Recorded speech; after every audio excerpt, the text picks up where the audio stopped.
खतरे की घंटी बज चुकी है। तीन तीन बड़ी अनिष्ट घटनाएं होकर रहेगी। 31 मार्च का समय नजदीक आ रहा है। आपके अपने जीवन काल में इस समय के जो 31 मार्च का विशेष समय आ रहा है, जिसमें अद्भुत प्राकृतिक संयोग बनने जा रहे हैं, ज्योतिषीय महत्व से भी बहुत अधिक महत्वपूर्ण है। यह दिन और धार्मिक और आध्यात्मिक स्तर पर भी यह बहुत ही महत्वपूर्ण अवसर बनने जा रहा है। इस दिन के संकेत आपके जीवन काल में पहले से ही मिलने शुरू हो गए हैं। हमने पिछले कार्यक्रम में आपको बताया था कि कौन से संकेत बताएंगे कि इसके बाद आपका जीवन अच्छी दिशा में, सकारात्मक दिशा में जाएगा या फिर नकारात्मक दिशा में जाएगा। आज के इस कार्यक्रम में हम आपको बताएंगे 5 ऐसे बड़े कार्य जो आपको आज इसी समय से करना शुरू कर देना है।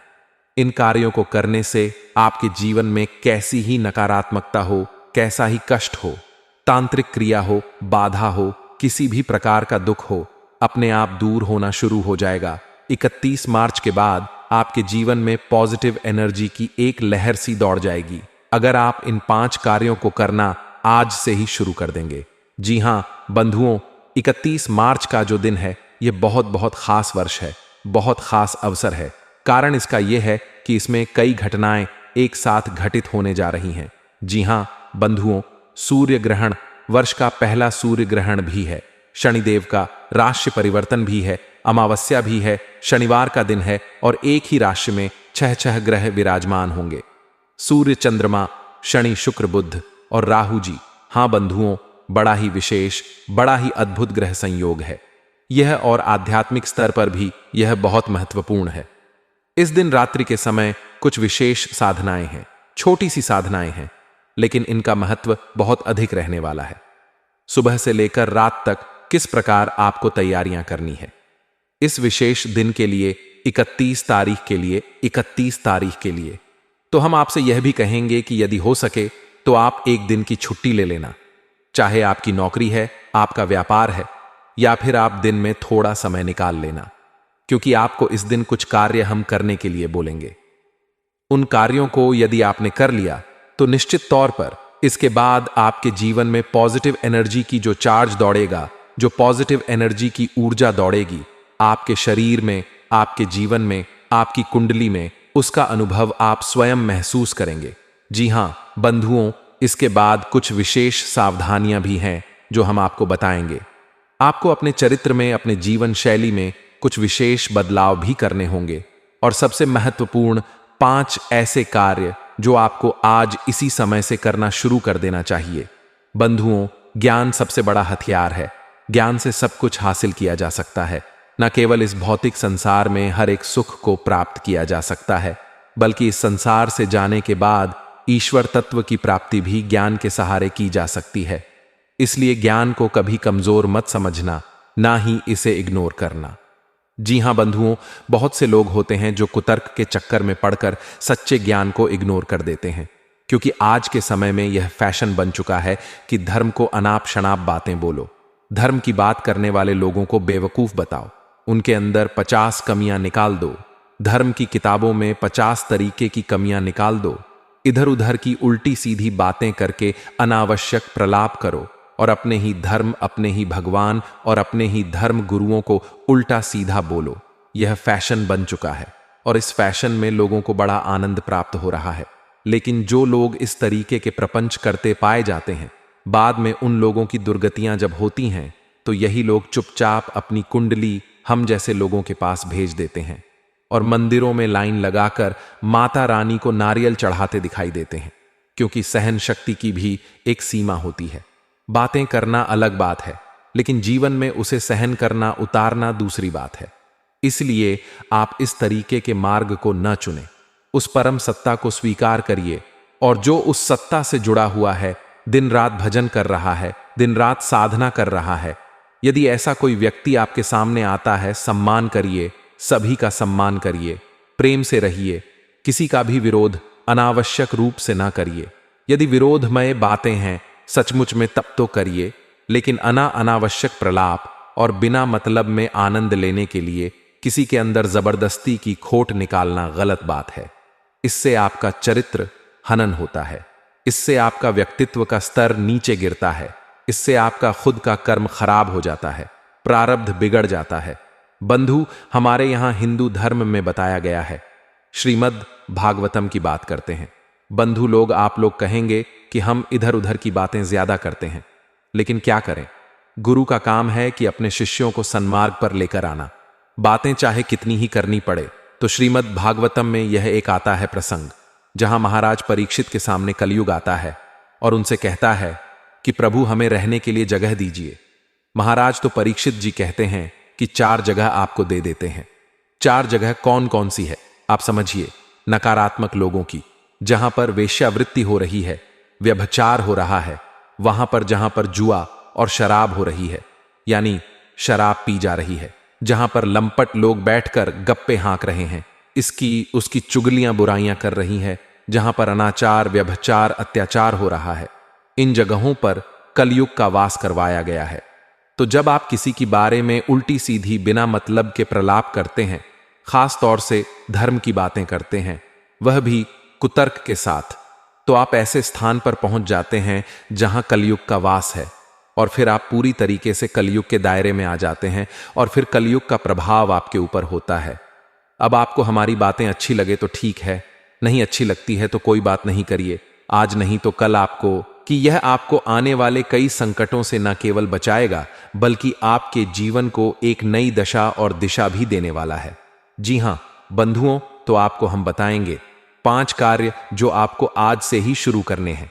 साथ ही हम आपको यह भी बताएंगे कि 31 मार्च के दिन आपको कौन सी जरूरी क्रियाएं करनी है, इन क्रियाओं को करने के क्या लाभ रहेंगे और उसके बाद कौन सी सावधानियां रखनी है, क्योंकि 31 मार्च से लेकर 18 मई तक पिशाच योग बन रहा है। खतरनाक योग है, ज्योतिष के सबसे बुरे योगों में से एक योग है। जब भी यह योग बनता है केवल और केवल विनाश लेकर आता है।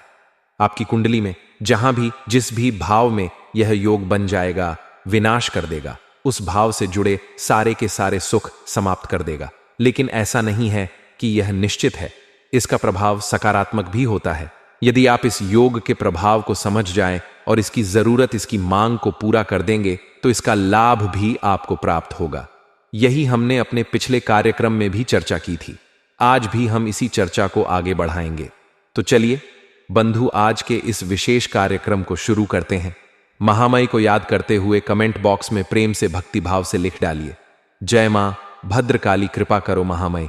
इतनी दयालु है कि वे आपके ऊपर निश्चित कृपा करेंगी, आपके जीवन से हर एक दुख को समाप्त कर देंगी। चलिए बंधु, अपने मूल विषय को अब शुरू करते हैं। प्यारे मित्रों, हमारे अत्यंत प्रिय और परम पूज्य अमिताचार्य जी के पास मां बगलामुखी और मां भद्रकाली की साधनाओं का वर्षों का अनुभव है और माता रानी की इनके ऊपर पूर्ण कृपा और सिद्धि है। आचार्य जी ने अपने सटीक कुंडली विश्लेषण और श्रेष्ठतम उपायों के माध्यम से हजारों लोगों के जीवन को खुशियों से भरा है। आचार्य जी का कुंडली विश्लेषण और उपाय करवाने का तरीका इतना अद्भुत है कि जीवन के हर एक दुख और कष्ट का कारण जड़ से ही समाप्त हो जाता है। फिर समस्या चाहे जैसी भी हो, कर्जा बहुत बढ़ गया हो, व्यापार चल नहीं रहा हो, बीमारियों में आप बर्बाद हो चुके हो, रिश्तों में प्रेम समाप्त हो चुका हो, या फिर नौकरी ही ना मिल रही हो, विवाह में देरी होती हो, कैसी भी समस्या हो, इन समस्याओं का कारण क्या है, कौन सी महादशा परेशान कर रही है, कौन सा दोष लगा हुआ है, सब कुछ आचार्य जी इतना सटीक बताते हैं कि वर्षों वर्ष के दुख कुछ ही दिनों में समाप्त हो जाते हैं। अगर आपके जीवन में भी कोई ऐसी संकट की घड़ी है तो यही सही समय है जब आप पूज्य आचार्य जी के हाथों से अपनी कुंडली का विश्लेषण करवाएं और वर्षों से चल रहे दुखों और संकटों के इस चक्र से बाहर निकल जाए। प्यारे मित्रों, अभी वीडियो में दिए गए नंबरों पर फोन करिए और अपनी कुंडली का श्रेष्ठतम आकलन करवा डालिए। जिंदगी बदलने का यह सबसे बड़ा मौका हाथ से मत जाने दीजिएगा। जय माई की महामई आपका कल्याण करें। सबसे पहले बंधुओं, हम आपको बताएंगे कुछ ऐसे कार्य जो आपको आज से इसी समय से करने शुरू कर देने हैं। पहली चीज यह कि रोज रात को जब आप सोते हैं, ध्यान से समझते जाना। रोज रात को जब आप सोएं तो अपने बिस्तर के सिराहाने एक पात्र रखें। पात्र कांच का रखें और प्याली हो सकती है, कांच का गिलास हो सकता है, उसमें कुछ इलायची और एक सिक्का, कोई भी सिक्का आप डाल दें। चांदी का सिक्का डाल दे तो अच्छी बात है, नहीं तो कोई भी सिक्का आप उसमें डाल दें और थोड़ी सी हल्दी और एक लौंग का जोड़ा आप उसमें डाल दें और उस पर ढक कर रख दें। कांच का ही ढक कर रख दें और उसे अपने सिरहाने रख कर सोएं। प्रतिदिन इस क्रिया को करें, इसमें कुछ बदलने की जरूरत नहीं है। प्रतिदिन इस क्रिया को करें, अपने सिरहाने इस सामग्री को रखकर सोएं। इलायची भगवान नारायण का प्रतीक है, सिक्का शुक्र है और कांच चंद्रमा है। जब यह संपूर्ण ग्रह मिल जाते हैं तो राजयोग का निर्माण होता है। आपके आसपास पॉजिटिव एनर्जी एकत्रित होने लगती है, नकारात्मकता दूर होने लगती है। रात को जब आप सोते समय इस क्रिया को करेंगे तो आपके आसपास पॉजिटिव एनर्जी का चार्ज एकत्रित हो जाएगा, नेगेटिविटी आपकी दूर हो जाएगी। इस क्रिया को आप करना शुरू कर दीजिए। आज से इसी समय से इसमें कुछ भी नहीं लगना है, ना ही कोई मंत्र है, ना ही कोई साधना है और ना ही पवित्र का ख्याल रखना है। इसमें बस हम इन चीजों से निकलने वाली पॉजिटिव एनर्जी को अपने जीवन में लाना चाहते हैं, प्रयोग करना चाहते हैं। दूसरा कार्य आप यह करें कि आज से ही या कल से ही जब आप घर से बाहर निकलें तो 2-3 कार्य छोटे छोटे हैं, इन्हें संभाल करना शुरू कर दीजिए।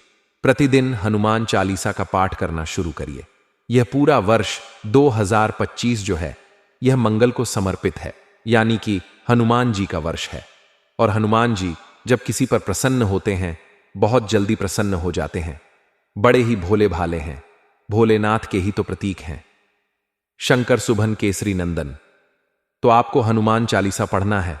हनुमान जी की जो फोटो है आपके पूजा घर में, उसके बाएं पैर पर सिंदूर लगा देना, उसी सिंदूर को अपने माथे पर लगाना और हनुमान जी को गुड़ और चने का भोग लगाना। इस गुड़ और चने के भोग को छोटे बच्चे जो आपके घर में होंगे उन्हें खिलाना पहले, उसके बाद स्वयं खाना, उसके बाद घर से निकलना, काम पर जाना। काम पर जाने से पहले 2 कार्य छोटे छोटे और कर लेना, चमत्कार ही हो जाएगा।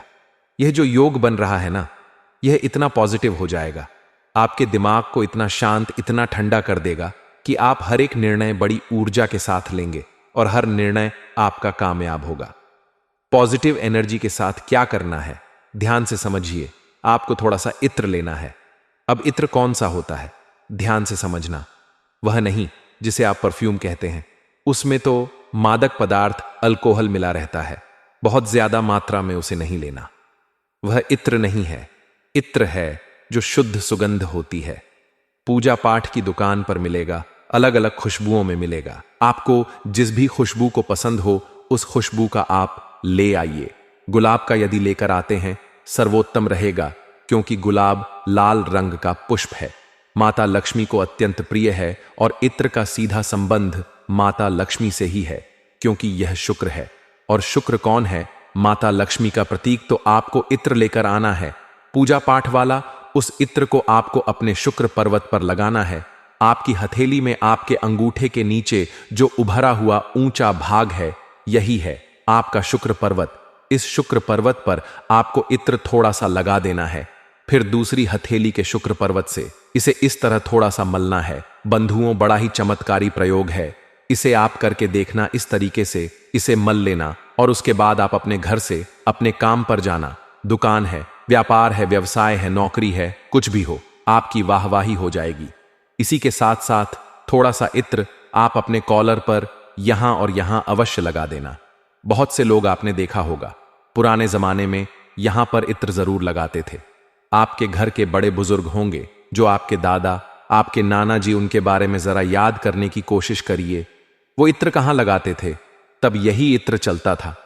ये जो अल्कोहल वाला इत्र है ये तो अब आ गया बाजार में, तब वही चलता था। छोटी सी शीशी वाला शुद्ध इत्र होता था, उसे यही लगाते थे। यहां क्यों लगाते थे? क्योंकि आपका गला, आपके गले में माता काली का वास है। दूसरा, यह बुद्ध का प्रतीक है, तो आपकी वाणी बुद्धि तेज रहेगी, बुद्ध आपका अनुकूल हो जाएगा और बुद्ध और शुक्र का मिलन हो जाएगा, तो यह राजयोग बन जाएगा। इसलिए यहां पर इत्र लगाइए और अपने घर से काम पर जाइए।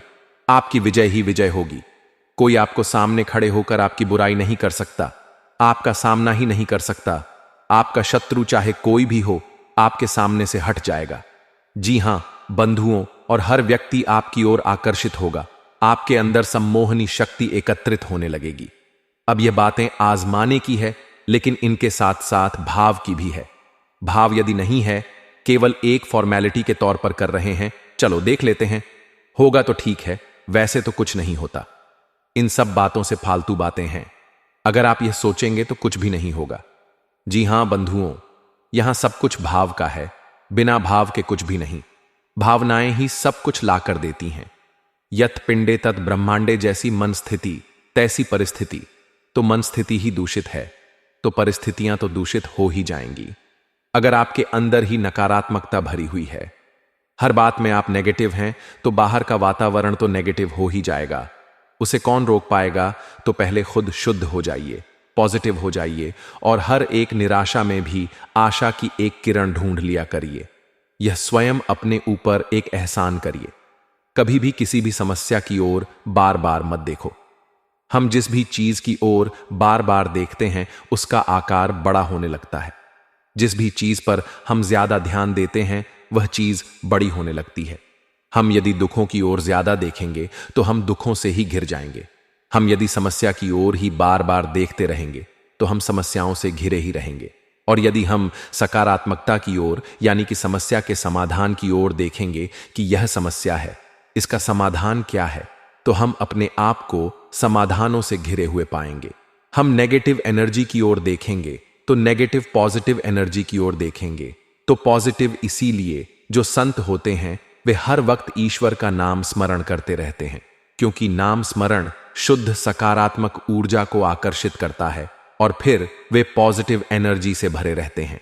कभी किसी संत को आपने रोते हुए, सिर पकड़े हुए दुखी नहीं देखा होगा, मुस्कुराते ही देखा होगा। चाहे उसके पास घर, मकान, गाड़ी, बंगला, धन दौलत हो या ना हो, एक धोती लपेटे होगा शरीर पर, उतने में भी बड़ा मुस्कुराता हुआ होगा, क्योंकि वह संतुष्ट होता है। पॉजिटिव एनर्जी उसके आसपास होती है। तो बस यही आपको करना है, समझदारी से काम लेना है। छोटी छोटी बातें हैं, केतु को मजबूत कर लेना है, कुत्ते को भोजन प्रतिदिन कराना है। कुछ नहीं तो बिस्किट का एक पैकेट लीजिए, कुत्ते को खाने के लिए दे दीजिए। लेकिन रात्रि के समय यह याद रखना, दिन में मत करा देना। रात्रि के समय ठीक है, जब सूर्यास्त हो जाए उसके बाद प्रतिदिन अपने घर में पूजा, घर में जो पश्चिमी दीवार है यानी घर की पश्चिमी दीवार हो या आपके पूजा घर की पश्चिमी दीवार हो, वहां पर चौमुखी दीपक शनिदेव के नाम से जलाते ही रहिए। ये तो हम पहले भी कार्यक्रम में बता चुके हैं, फिर बता रहे हैं, आपको याद दिला रहे हैं। चौमुखी दीपक क्या होता है? एक दीपक लीजिए, उसमें 4 बातियां हो चारों तरफ। उस दीपक को आप जलाइए, सरसों के तेल से जलाना। इस दीपक को वैसे तो तिल से भी जला सकते हैं, लेकिन सरसों का तेल सर्वोत्तम होता है, शनिदेव को अत्यंत प्रिय है। तो चौमुखी दीपक प्रतिदिन रात्रि के समय जलाना, 9 बजे के आसपास, दिन में नहीं जलाना है। यह भी क्योंकि दिन तो सूर्य का है और सूर्य से शनिदेव की शत्रुता है, तो यह नहीं करना है।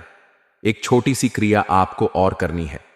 देखिए, आप सोच रहे होंगे कि गुरुजी कितनी क्रियाएं बताते चले जा रहे हैं, अब हम दिन भर यही करते रहेंगे क्या? तो देखो, हर समय की एक क्रिया है। जैसे आप हर समय एक अलग विचार के साथ चलते हैं, हर समय आपका पहनावा, आपके विचार, आपका खान पान अलग होता है, वैसे ही हर समय की क्रिया, घर से बाहर जाने की अलग, सुबह सोकर जागने की अलग। तो जब सुबह सोकर जागे आप, तो उसके बाद करा अवश्य करें। अपने पितृ देवताओं को धन्यवाद अवश्य दें, अपने कुल देवी या देवता का स्मरण अवश्य करें। उसके बाद सुबह सुबह स्नान आदि करके सूर्य देवता को अर्घ अवश्य दें। बहुत आवश्यक है, बहुत ज्यादा जरूरी है। यह क्रिया तो लगातार 31 मार्च तक, उसके बाद भी जब तक संभव हो आप दे सकें। सूर्य देवता को अर्घ देते ही रहना बहुत ही आवश्यक है। सूर्य देवता को बल मिलेगा और सूर्य देवता आपके जीवन में पॉजिटिव एनर्जी को भर देंगे। श्रीमद् भागवतम में 4 ही प्रमुख देवता बताए गए हैं, जिनमें सूर्य देवता का भी नाम है। 4 प्रमुख देवता कौन से हैं? सूर्य देव, नारायण, शिव और शक्ति, 4 ही प्रमुख देवता बताए गए हैं जो पूजनीय हैं। वैसे तो कई उपदेव भी हैं जिनकी पूजा की जाती है, लेकिन ये 4 प्रमुख देवता हैं। और यह वर्णन श्रीमद् भागवतम में तब मिलता है जब ब्रह्मा जी ने भगवान श्री कृष्ण के मित्रों का और गायों का अपहरण कर लिया था। फिर यह कथा बहुत लंबी है, बाद में कभी सुनाएंगे। कभी आपका मन करे तो कमेंट करके बताना, बहुत ही मनोरथ बहुत ही अच्छी भाव प्रधान कथा है।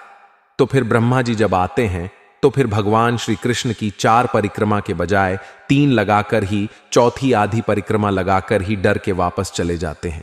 तब वहां पर श्री वेदव्यास जी बताते हैं कि 4 देवताओं का विधान है जिनकी परिक्रमाएं लगाई जाती है, जिन्हें प्रदीक्षिणा कहते हैं। 4 प्रदीक्षिणाएं तो भगवान नारायण की और उनके सभी स्वरूपों की 4 प्रदीक्षिणा की जाती है। अन्य देवी देवताओं की भी बताते हैं। तो इस प्रकार श्रीमद् भागवतम में 4 देवी देवताओं का विशेष रूप से वर्णन है। उसमें सूर्य देवता है। तो सूर्य को अर्घ देना कितना महत्वपूर्ण है, आप यही से समझ सकते हैं कि कितना महत्वपूर्ण है। यह सूर्य देवता को अर्घ देना आपको देना ही देना है। अब छोटे छोटे से 2-3 कार्य है जो आपको करने हैं। कब आपको करने हैं? 31 मार्च के दिन सबसे पहला कार्य, आप सोकर सूर्योदय से पहले जाग जाएं। ठीक है, सूर्योदय हो उससे पहले ही जाग जाएं। उसके बाद आप स्नान आदि करें। उसके बाद अपने पूजा घर में गाय के घी का एक दीपक अवश्य जला दें। कोई पूजा करें या ना करें, कुछ नहीं तो हनुमान चालीसा का ही पाठ कर लें, बहुत ही आवश्यक है यह। उसके बाद हनुमान जी के बाएं पैर का सिंदूर अपने माथे पर लगा लें। सूर्य उदय होने के 10 मिनट के बाद, यानी 10 मिनट के अंदर अंदर, उसके बाद नहीं, उसके अंदर अंदर सूर्य देवता को जल समर्पित अवश्य करें, अर्घ अवश्य दें। ओम ग्रहणी सूर्य नमः, इस मंत्र का जाप करते हुए सूर्य देवता को अर्घ देते समय अपने सिर पर कपड़ा अवश्य रखें और कमर से ऊपर के जो शरीर है उस पर जितना हो सके कम से कम वस्त्र पहने। ठीक है, तो सूर्य देवता को इस प्रकार अर्घ दें, नंगे पैर हो। उस समय जब आप अर्घ दे रहे हो, बस यही क्रियाएं हैं। सूर्य देवता को जब भी अर्घ दें तो जल में थोड़े से काले तिल अवश्य डालें और हो सके तो लाल पुष्प डाल दें और थोड़ा सा गुड़ मिला लें। कमाल हो जाएगा, सारी समस्याएं समाप्त हो जाएंगी। कर्जे, नकारात्मकताएं, व्यापार में घाटा, शत्रु कितने भी बढ़ गए हो, सब कुछ समाप्त हो जाएगा। ठीक है, तो इस क्रिया को करें। उसके बाद अपनी छत पर, अपने घर की छत पर एक रोटी रखें, यानी एक रोटी बनाएं। किसी अपने घर की किसी महिला से, अपनी मां से, अपनी पत्नी से, अपनी बहन से कह दे कि एक रोटी बनाएं और उस रोटी पर 7 लौंगे खड़ी करके लौंग रख दें, जिन पर फूल हो, बिना फूल वाली नहीं। 7 लौंगे गाड़ दें और उसके ऊपर बतासे रख दें और उस रोटी को पहले चुभर दें अच्छी तरीके से। फिर उस रोटी को ले जाकर अपने घर की छत पर रख दें। यह किसके लिए? पितृदेवताओं के लिए। ठीक है, यह महत्वपूर्ण दिन है। सूर्य देवता का सम्मान हो गया, पितृदेवताओं का भी सम्मान हो गया। इसके बाद एक छोटी सी क्रिया और कि गाय को हरी घास खिला दें। गाय बृहस्पति का प्रतीक है और बृहस्पति हर कुंडली का आधार है। आपकी कुंडली में चाहे कितने ही बड़े दोष हों, कितना ही बड़ा नकारात्मक ग्रह योग बन रहा हो, यदि आपका बृहस्पति मजबूत हो गया तो हर एक ग्रह दोष का, नकारात्मकता का वही समाधान हो जाता है। तो आपको गाय को हरी घास खिलानी है। ठीक है, इसके बाद एक छोटा सा काम हमने कहा था कि छुट्टी ले लेना, क्योंकि इसके बाद आपका जीवन एक नई दिशा लेगा। या तो आप बर्बादी की ओर जाएंगे या फिर आप आबादी की ओर जाएंगे। ठीक है, ये कड़वी बात लग सकती है आपको कि कोई कहेगा, गुरुजी आप ये कैसे कह सकते हैं, आप क्या भगवान नहीं? हम भगवान नहीं हैं, लेकिन हमें अध्यात्म का ज्ञान है, हमने शास्त्रों का अध्ययन किया है, तो हम अपने अनुभव के आधार पर बोलते हैं। हम भगवान नहीं हैं और ना ही भगवान हम बन सकते हैं। भगवान भगवान होते हैं, हम तो तुच्छ हैं, बहुत ही कुछ भी नहीं है, सूक्ष्म है, ना के बराबर हैं। ये कड़ है बस, लेकिन प्रयास कर रहे हैं कि किसी के जीवन में खुशहाली आ जाए, बस उसी के लिए आपको यह बता रहे हैं। नहीं मानना है तो कोई बात नहीं, जब भगवान आपके सामने आ जाए और आपसे कुछ बोले तो उनकी ही बात मान लेना। ठीक है, तो आपको एक छोटा सा कार्य और करना है कि एक छोटा सा नारियल लेना है, जटा वाला नारियल नहीं, जो खाली नारियल आता है। ठीक है, उसे काट लेना है, उसके अंदर पंजीरी भरना है, यानी भुना हुआ आटा जिसमें चीनी मिली हो, उसे भर लेना है। उसके बाद उसके ऊपर ढक्कन लगा देना है, जो कांटा था ढक्कन बनाया उसे लगा देना है। उसके बाद उस नारियल को घर के हर एक सदस्य से स्पर्श करा के और उसे एकांत में पीपल के वृक्ष के नीचे एक छोटा सा गड्ढा खोद दें, नारियल को उसमें रख दें, ढक्कन उसका हटा दें। ठीक है, मिट्टी के नीचे दबा दें, पूरा नहीं, थोड़ा सा दबाना है, और फिर उसके बाद ढक्कन उसका हटा दें। तो वहां कीट पतंगे जो भी होंगे, चींटियां होंगी। वे उस नारियल में रखी सामग्री को खाना शुरू कर देंगे। जब तक वे खाएंगी, आपके पुण्य का घड़ा भरता रहेगा और आपकी किस्मत चमकती रहेगी। आपने सारे ग्रहों को अपने अनुकूल कर लिया है। अब न राहु आपके प्रतिकूल, न शनि आपके प्रतिकूल, न गुरु और न ही कुंडली का कोई और ग्रह, और सूर्य देवता से आशीर्वाद और पितृदेवताओं से आशीर्वाद तो आपने ले ही लिया है। अब आपकी जिंदगी में चमत्कार होंगे। दुनिया की कोई ताकत आपका बुरा नहीं कर सकती। हम लिख कर दे सकते हैं। बस इन कार्यों को आप कर जरूर लेना। पूरे भाव के साथ करना। छोटी छोटी बातें हैं जिनका ख्याल रखना है कि 31 मार्च के दिन आपको क्रोध नहीं करना है। ठीक है, महिलाओं का अपमान नहीं करना है, मंदिर अवश्य जाना है और भिखारियों को अपनी सामर्थ्य के अनुसार दान देना है। अन्न और धन सबसे बड़े दान है। ये अन्न का दान और धन का दान। ठीक है, तो फिर यह करना है, अपनी सामर्थ्य अनुसार करना। 10 रुपये एक ही दे देना, एक एक समोसा दे देना, एक एक फल दे देना, केले दे देना, कुछ भी दे देना जो आपकी मर्जी है। ठीक है, उसके बाद आपको क्या करना है? अपने माता पिता का सम्मान, माता पिता के पैर छूना है, उनसे आशीर्वाद लेना है और सबके साथ प्रेम से रहना है। और छोटे बच्चे, यह बहुत ही अच्छा उपाय है। कहा जाता है कि बच्चों के अंदर भगवान का वास होता है। तो छोटे बच्चे जो आपके आसपास खेलते घूम रहे हो, आपके गली मोहल्ले के, आपके परिवार के, उन्हें कुछ नहीं तो छोटी छोटी चॉकलेटें लेकर दे देना, चहक उठेंगे। आपकी चॉकलेटें लेते ही जैसे ही वह खाएंगे, उनके अंदर जो पॉजिटिव एनर्जी है, जो भगवान का वास है, वह आपके जीवन में आ जाएगा। बिना कहीं उनकी आत्मा संतुष्ट होकर आपको आशीर्वाद दे देगी और आपका भाग्य चमक जाएगा।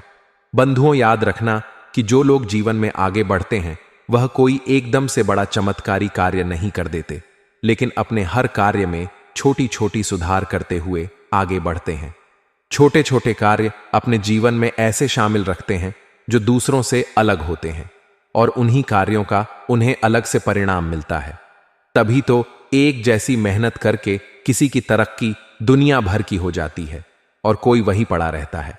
पूरे जीवन भर एक ही पद, एक ही पोस्ट पर नौकरी करता रहता है, पदोन्नति ही नहीं होती। तो बस यही सीक्रेट है, यही रहस्य है, अपने मन पर काबू रखना है 31 मार्च तक। और 31 मार्च के दिन आपको शराब नहीं पीनी है, मांसाहार नहीं करना है, झूठ नहीं बोलना है, क्रोध नहीं करना है, महिलाओं का अपमान नहीं करना है और अपने दरवाजे से किसी को खाली हाथ वापस नहीं जाने देना है। बस इन कार्यों को आप करिए और देखिए कि कैसे जो पिशाच योग बन रहा है। नाम इसका पिशाच योग अवश्य है, लेकिन पिशाच और भूत यह सब ईश्वर की ही देन है, ईश्वर के तत्व से ही बने हैं। तो इनके नाम हमने बना रखे हैं, लेकिन भगवान के लिए सब प्रिय हैं। इसीलिए तो देखिए ना, तुलसीदास जी को हनुमान जी से किसने मिलाया? प्रेत ने मिलाया। और भोलेनाथ की बारात में कौन आए? भूत प्रेत पिशाच सभी, और वो महादेव हैं, यानी देवों के भी देव हैं, और उन्हें भी भूत प्रेत पिशाच प्रिय है। तो आप यह ना कहिए कि अरे पिशाच योग है तो भाई अब तो बर्बादी होगी। निश्चित है नहीं। अगर आप सत्कर्मों के साथ चलेंगे तो यही पिशाच योग आपको राजा बना देगा। हम लिख कर देते हैं, बस अपने कर्मों का विशेष ख्याल रखना है। ठीक है, एक सबसे बड़ा दोष जो आपके अंदर है कि आपको बातों ही बातों में क्रोध आ जाता है। आपकी राशि के जातकों की बात कर रहे हैं हम। बातों बातों में ही क्रोध आ जाता है और उसके बाद आप अपने आवेश को काबू नहीं कर पाते। गलत को भी सही साबित करने के लिए आप पूरा जोर लगा देते हैं और आप हर एक बहस को जीतने के लिए बहुत ज्यादा जोर लगाने लगते हैं। फिर आप नकारात्मक हो जाते हैं, क्रोध आपके ऊपर हावी होने लगता है। तो ऐसी स्थिति में आपको क्रोध नहीं करना है, बहसबाजी नहीं करनी है। याद रखना कि श्रीमद् गीता जी में भगवान श्री कृष्ण ने क्या कहा है? क्रोधा भवति सम्मोह, सम्मोहात स्मृति विभ्रमः, यानी क्रोध करते ही बुद्धि भ्रमित हो जाती है। इसीलिए इसे याद रखना है। बस क्रोध नहीं करना है, आवेश में नहीं आना है। बाकी आप खुद बहुत ही अच्छे हृदय के इंसान हैं, शांत हैं, समझदार हैं, दुनिया भर का ज्ञान है आपके पास। आप अपनी सद्बुद्धि का प्रयोग करिए, बस नकारात्मकताओं से दूर रहिए। आने वाला समय आपके लिए बहुत अधिक शुभ होगा, हमें पूर्ण विश्वास है। बाकी नकारात्मक लोगों से दूर रहिए, क्योंकि इस संसार में आज के समय में जो आज का परिवेश हम देख रहे हैं, वातावरण हम देख रहे हैं, लोगों ने फैशन बना रखा है। अच्छी चीजों का विरोध करना, आपको ऐसे लोगों से बचना है। क्योंकि ऐसे लोग एक खतरनाक वायरस की तरह होते हैं। इन्फेक्शन फैला देते हैं, लोगों की बुद्धियों को दूषित कर देते हैं, जीवनों को बर्बाद कर देते हैं। फिर ऐसे ही लोग कई क्रिमिनल कार्यों में व्यस्त पाए जाते हैं, क्रिमिनल एक्टिविटी करते पाए जाते हैं। तो आपको इनसे दूर रहना है, आपको सीधा शांत जीवन जीना है। ईश्वरमय बनिए, भक्तिमय बनिए, महामाय पर आस्था और विश्वास बनाकर रखिए। प्रतिदिन मंदिर जाइए और भगवान को धन्यवाद दीजिए जो भी उसने आपको दिया है। फिर देखिए भगवान कैसे अपने खजाने आपके लिए खोल देते हैं। तो चलिए बंधु, आज के इस कार्यक्रम को यहीं विराम देते हैं। जो बातें हमने आपको बताई हैं, इन बातों को जीवन में उतारिए और उसके बाद इनके परिणाम जो आपको मिलेंगे खुद आप हमें कमेंट करके बताएंगे और मैसेज करके बताएंगे। जी हां बंधुओं, तो चलिए हमेशा हंसते रहिए, मुस्कुराते रहिए, सकारात्मक रहिए और महामाई पर अपनी आस्था और विश्वास बनाकर रखिए, क्योंकि आपका उद्धार तो वहीं से होना है। तो प्रेम से बोलिए, जय माई की महामाई आपका कल्याण करेंगे। धन्यवाद हमारे प्रिय और परम पूज्य आचार्य जी ने अपनी साधनाओं के अनुभवों पर आधारित शक्तिशाली उपाय और क्रियाओं के माध्यम से हजारों लोगों के जीवन को पूरी तरह से बदला है। आचार्य जी के द्वारा बताया गया हर एक उपाय इतना सटीक और कारगर होता है कि जो भी इसे पूरे भाव के साथ कर लेता है उसे साक्षात महामाई की कृपा और आशीर्वाद प्राप्त हो जाती है। इसलिए निसंकोच इन उपायों को पूरे भाव के साथ करिए, आपका कल्याण होगा।